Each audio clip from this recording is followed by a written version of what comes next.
Blackstone Publishing presents Socialism is Evil, The Moral Case Against Marx's Radical Dream by Justin T. Haskins. This book is read by John Mclain. Acknowledgements. While other children grew up hearing bedtime stories about monsters and faraway fantasy adventures, as a young boy in rural New Hampshire, my father would tuck me in at night as he told the legendary tales of men like John Adams, Thomas Jefferson, and George Washington. Through those stories, I learned to question everything with boldness, as well as the importance of individual liberty, servant leadership, and honor. Dad, this book is for you. Introduction. When most Americans hear the word socialism, they usually think, depending on their political ideology, of one of the following commonly used descriptions. 1. A Scandinavian paradise full of happy, smiling, wealthy, and educated families who couldn't be more pleased with their well-functioning governments. Or 2.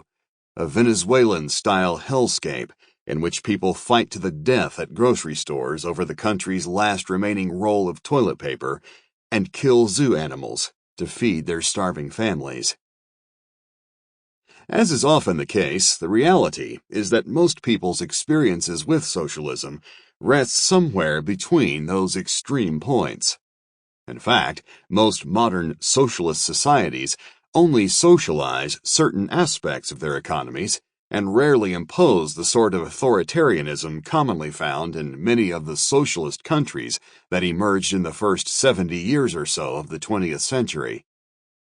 The debate over the benefits and harms of socialism almost always devolves to a point in which opposing sides rely almost exclusively on caricatures to prove their arguments.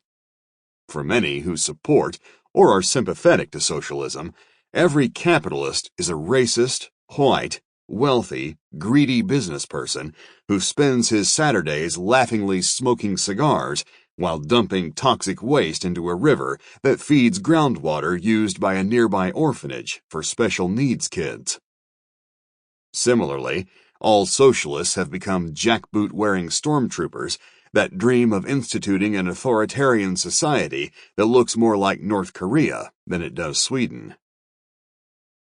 When data are presented in discussions of socialism, they also usually focus on extremes and fail to present a fair picture of what's... Sample complete. Ready to continue?